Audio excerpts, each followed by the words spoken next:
This is the Cato Daily Podcast for Tuesday, June 16th, 2020. I'm Caleb Brown. The calls to defund police hold a great deal of appeal to libertarians. After all, it's police that run the war on drugs, and no money should be spent fighting it. For many on the left, however, the deal appears to be more of a package. Move money out of police budgets and into social programs. Jonathan Blanks is a visiting fellow at the Foundation for Research on Equal Opportunity. We talked about how defunding the police might work, as it did in Camden, New Jersey, and what it would mean for public safety and relations between individuals and government. It is a weird situation to be someone who identifies himself as a libertarian, seeing a lot of people who, for the most part, are left-wingers saying defund the police. To what extent do you suspect my inclination about what that means and their inclination about what that means? What's the difference there as far as you see it? From a libertarian perspective, defund or abolish the police looks something like, okay, well, we're going to have a private security force and that they will be responsible for being the neutral observer between two people who conflict, right? It's the idea of community coming together and saying, this is how we're going to handle it, and it's a private security force. The popular defund the police movement on the left is very much of the socialist mold. They want to take the money that is going into a police department right now and redistribute it into the community to take care of all the problems that the police are tackling right now, whether it's mental health issues, drug abuse, domestic violence, whatever. Any of those things the money has to be taken directly out of the police departments and put into programs into the city. Right. It seems like the pitch is, this is a package deal. We want to remove money from this place and put it into services that, as far as they're concerned, will render a lot of that policing unnecessary. Absolutely. Already they have started what in many ways are libertarian solutions to the problems of over-policing.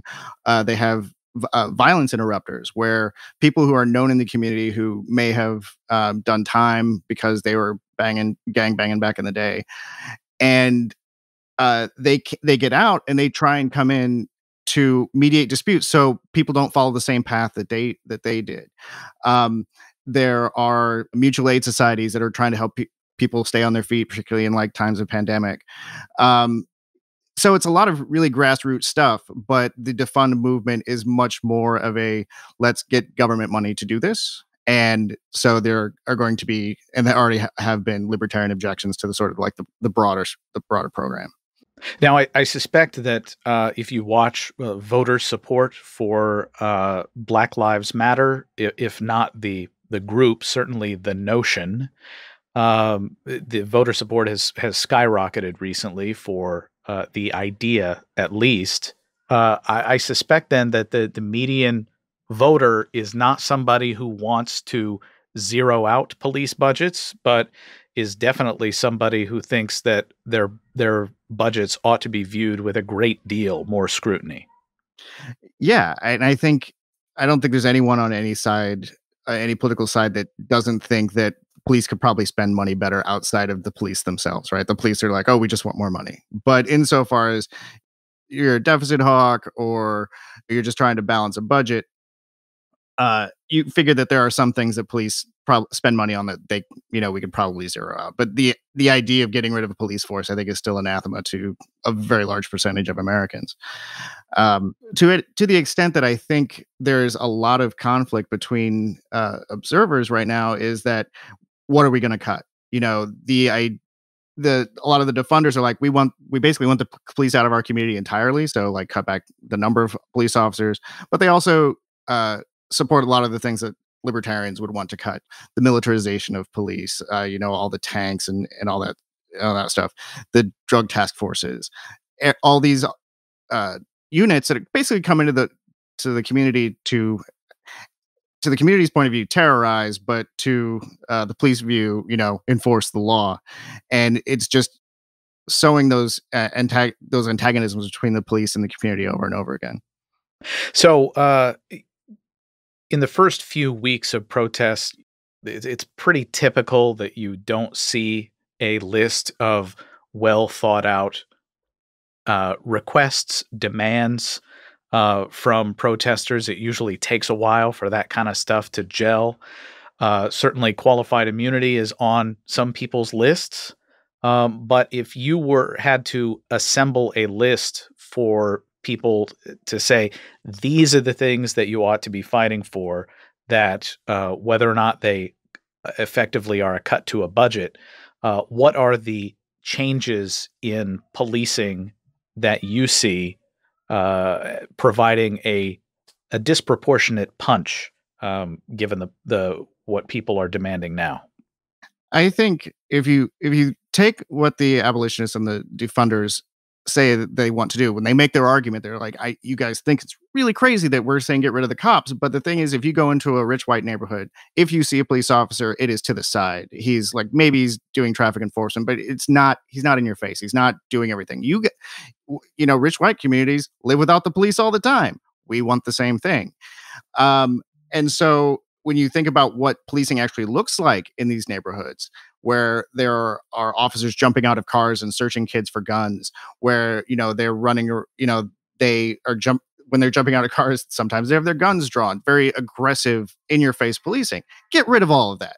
Yes, obviously you want a community to be safe, but just visible police presence has been shown to actually lower crime in certain areas in what they call hotspots. So if you can do that without actually getting out of the car and scaring the crap out of innocent people, is, I think, a much better way to handle policing in those neighborhoods. At the same time, all of the same complaints that libertarians have had for a very long time: civil forfeiture, trying to find cash or seize cars in search of the drug war, is absolutely something you can get rid of right away.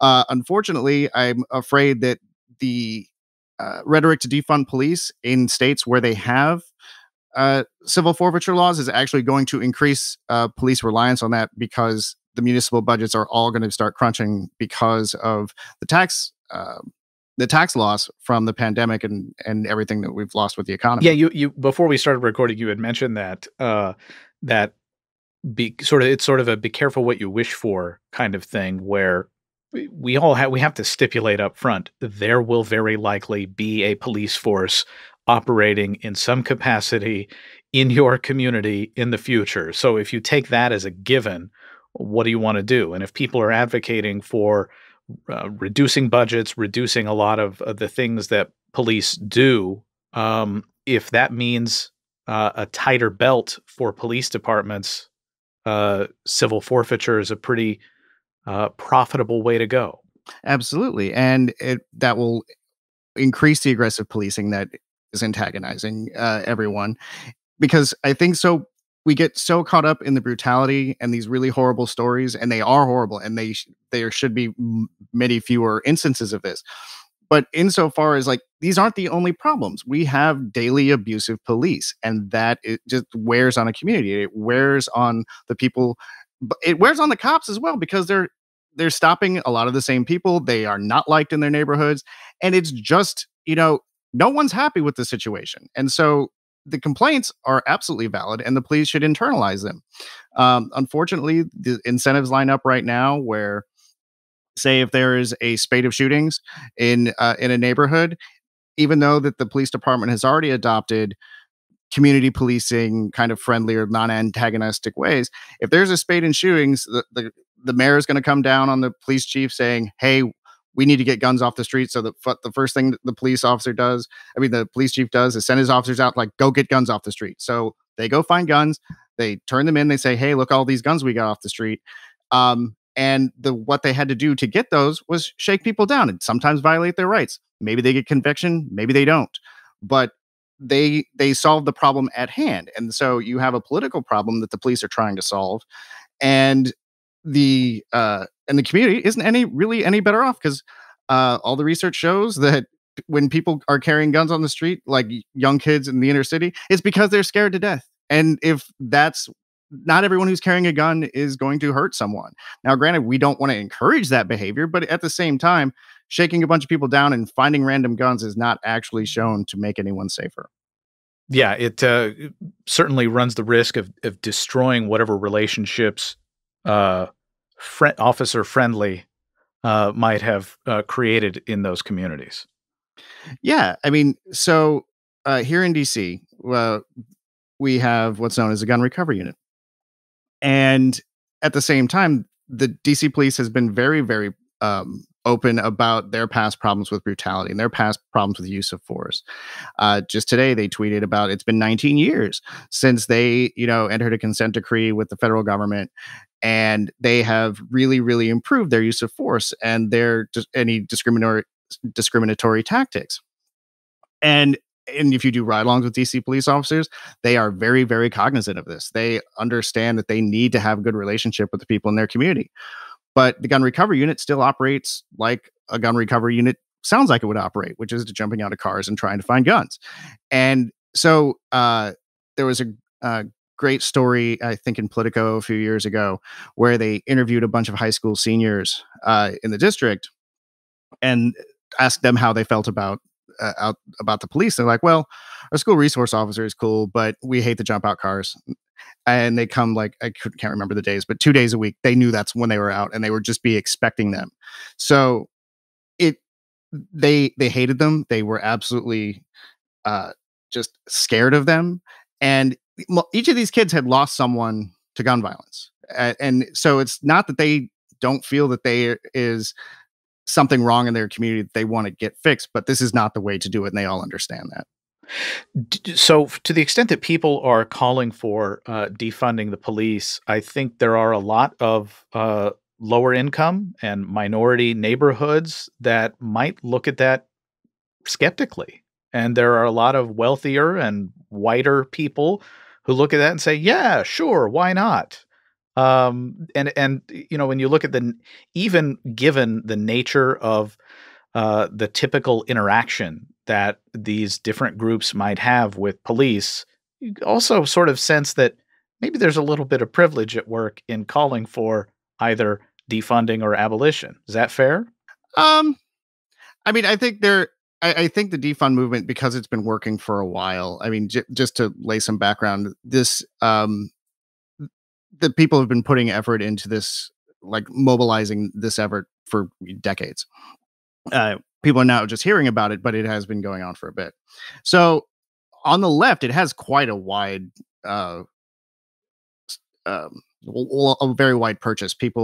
You have college professors who are backing it. You have activists. You have writers, but you also have people in the communities who care about this. But the thing is when you think about how a community operates, even though our cities still remain very racially segregated and also segregated by economics, not everyone in those areas has the same politics, right? So, for example, if you do a ride along in the 6th or 7th district here in DC, it's majority black, and they have the higher murder rates than they do in the other parts of the city. But they also have a high number of calls for service, what police call 911 calls. And so when I remember we went out on one call, and there were a bunch of kids standing outside. They weren't doing anything. I mean, they were probably ingesting some sort of intoxicant, but insofar as like they're not causing really any problem, they're just standing on the street. And so the police, by law, have to respond. Now, how they choose to respond is different. It's up to them. But someone called for that. And doing the numbers, it's like if it's a 95% black community, everyone on the street is black. The people who called were probably black. And so it's not that every black person hates the cops. It's not that every black person, doesn't trust the cops or, doesn't want them in their neighborhood. That's just simply not true. However, it is important to remember, like, who's calling, why are they calling, and who is it being called on. So, for example, if a crowd of kids is sort of has been shot up before, like if there's a drive-by or something like that, someone may fear those kids, not necessarily those kids, but they don't want a target, in front of their house. At the same time, the people who actually have to deal with the cops when they get there don't like the way they're treated. And again, some of the cops are cool about it. They just say, "Hey, I got the phone call today. Can you guys break it up a little bit? I understand, you can't stand on the sidewalk for too long. Please don't do that. But then you have other officers who just come in. They're like, oh, here we go again. Come on, guys. Let's move it along, just being really jerks about it. And if they decide they smell marijuana or something like that, then they can start hassling them. It's like, oh, okay, let's see what's in your pockets, that sort of stuff. Most officers I talk to in those areas don't want any part of that. They're like, live and let live. They're not doing anything really wrong.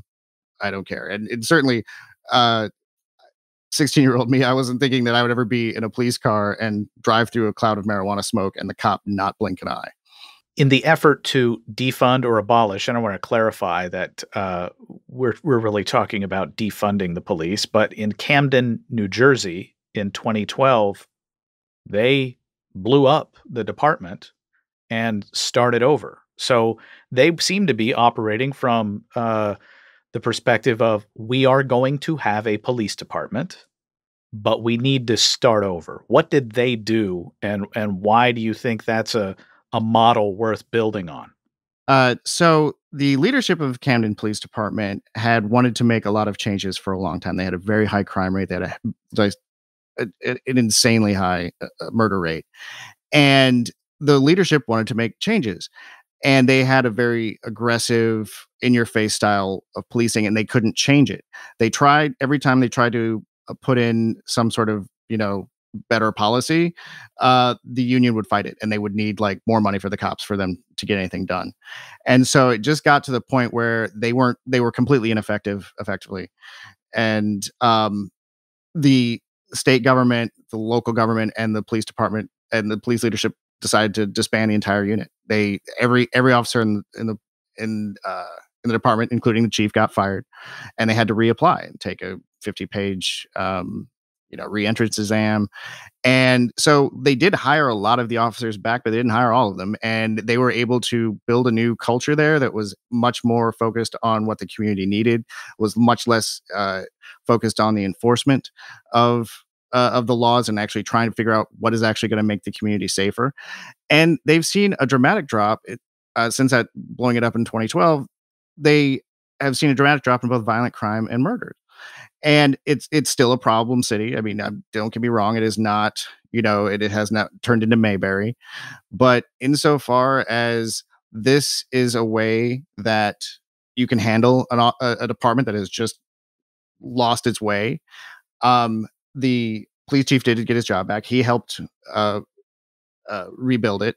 And he's since retired, but then his successor marched with the protesters in this latest round of protests.